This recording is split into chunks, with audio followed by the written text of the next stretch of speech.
let's take a look at a special movie called Donnie Darko. Not only does this movie communicate the fact that the world is going to end, it gives some details of what it will be like. It seems to say that our morals will matter. We saw that message in Willy Wonka and the Chocolate Factory. I did the usual check for movie markers to make sure this movie qualifies. I have no doubt whatsoever that this is a Mandela message movie. You can add to that the fact that the morals we find here fit the Mandela effect like a glove. This is a preeminently unique movie. There is an eeriness here that really fits from our perspective. Also, it tells a much more elaborate story than most movies attempt to tell. This was the first time I had to take thorough notes for the entire duration of a movie. Let me share a little bit about the main character and the setting of the movie. It is set in an upper middle class white suburban neighborhood. The main character is Donnie Darko, played by Jake Gyllenhaal. He is a high schooler with a troubled past and, as of late, a troubled present. He sees a psychiatrist and takes medication, which is not unusual, but he also sleepwalks and sees things. There is this person in a bunny suit named Frank who appears to him at various times. This movie features time travel, and we are repeatedly shown the date with white titling on a black screen.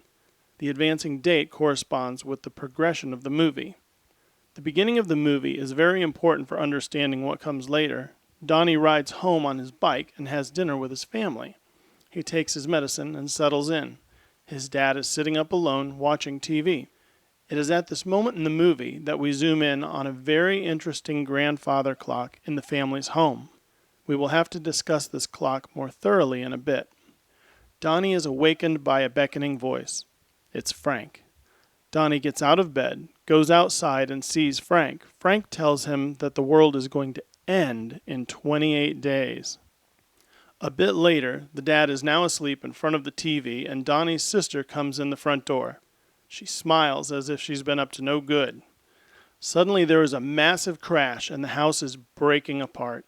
It turns out a jet engine has landed on the house and it hit Donnie's bedroom, but Donnie wasn't in his room. He fell asleep outside after he wandered off to talk to Frank. Here's another strange thing. No one knows where the jet engine came from.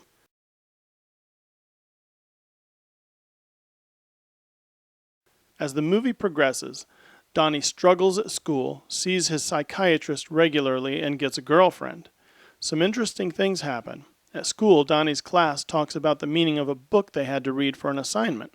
When the teacher asks Donnie about the meaning of the book, he says that destruction is just another form of creation.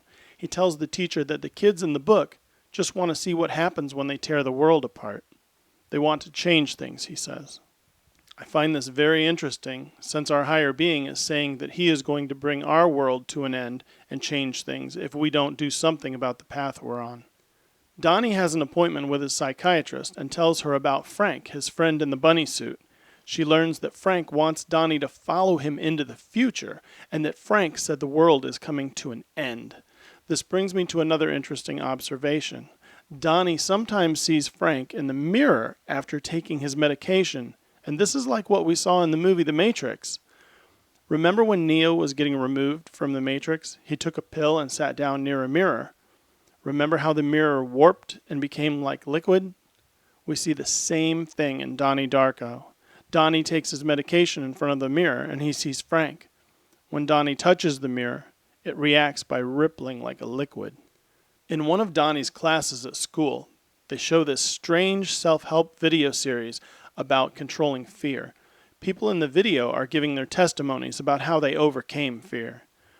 One woman we see in the video says, "And finally, I looked in the mirror.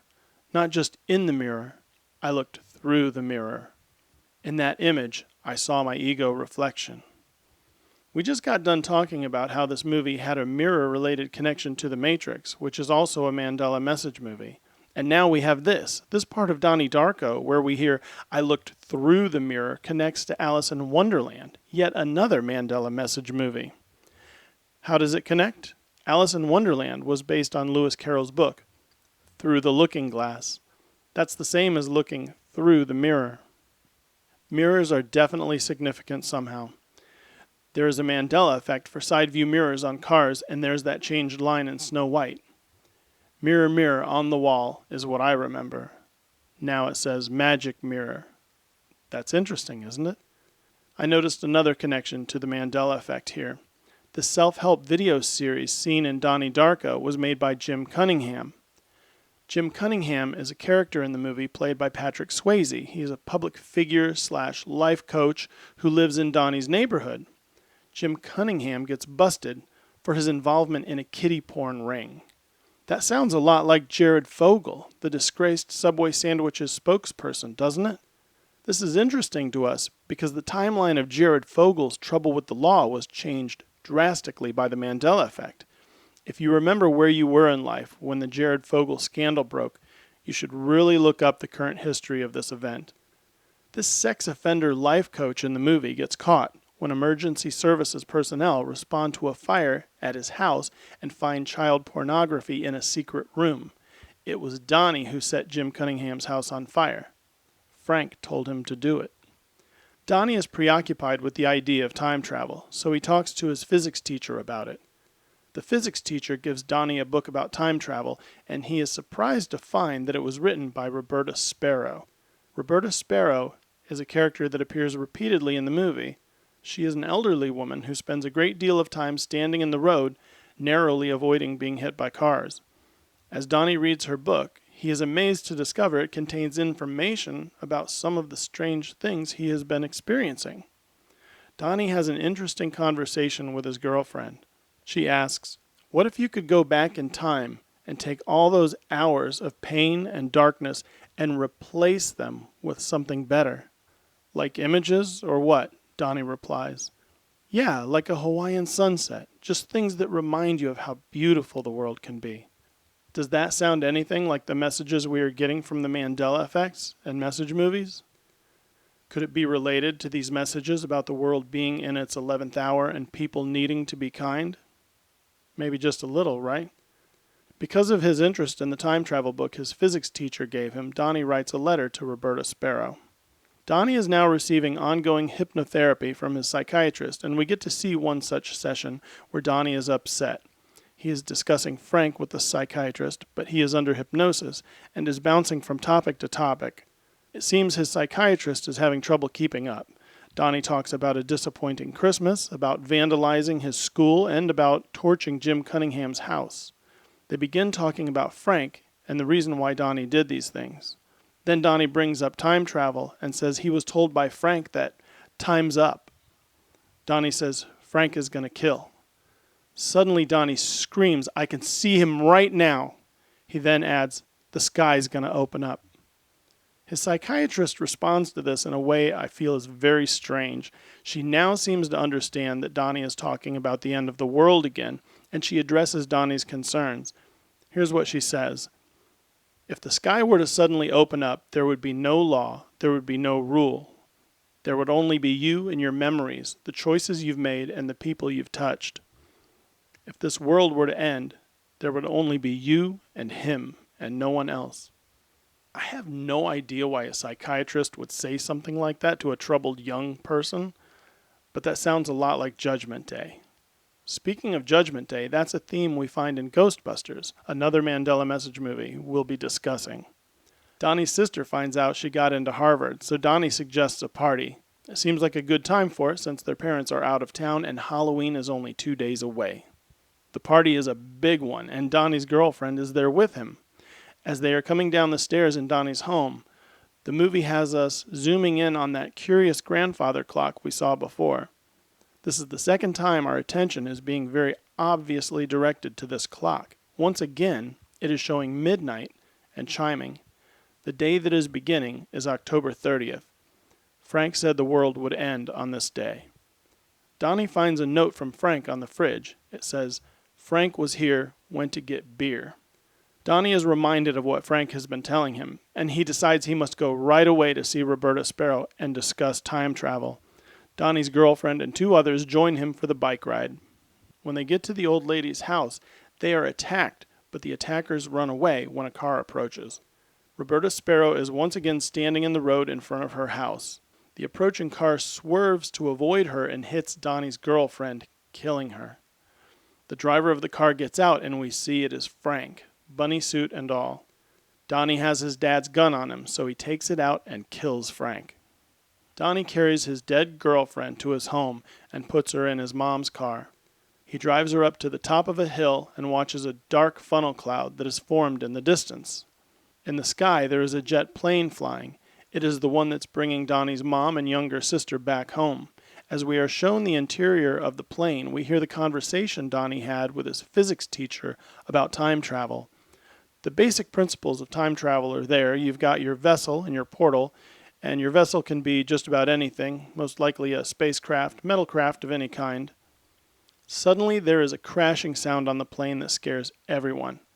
We see a jet engine falling through the sky.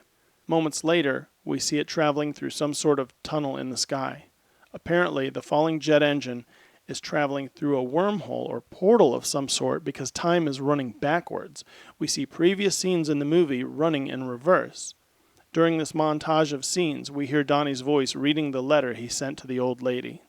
Dear Roberta Sparrow, I reached the end of your book, and there's so many things I need to ask you. Sometimes I'm afraid of what you might tell me. Sometimes I'm afraid that you'll tell me that this is not a work of fiction. I can only hope that the answers will come to me in my sleep. I hope that when the world comes to an end, I can breathe a sigh of relief, because there will be so much to look forward to. Now, I'm no Roberta Sparrow, but the books I wrote are not works of fiction. This commentary sure seems like a message to us that even though the world is ending, we still have a lot to look forward to. There is an afterlife. As we hear the end of Donnie's letter, we are back in time near the beginning of the movie. We see Donnie's bedsheets pushed down. This is the moment when he was called out of bed by Frank and told the exact time the world would end. This is the moment when the grandfather clock was showing midnight. This is the moment right before the jet engine hit Donnie's room. Now we see why no one knew where the jet engine came from. It came from the future. The next thing we see in the movie is Donnie sitting in bed, laughing and laughing. He seems to know he is about to change a very bleak future. The jet engine hits and Donnie is dead. We are now shown a montage of various people we encountered in the movie. Most of them are in bed.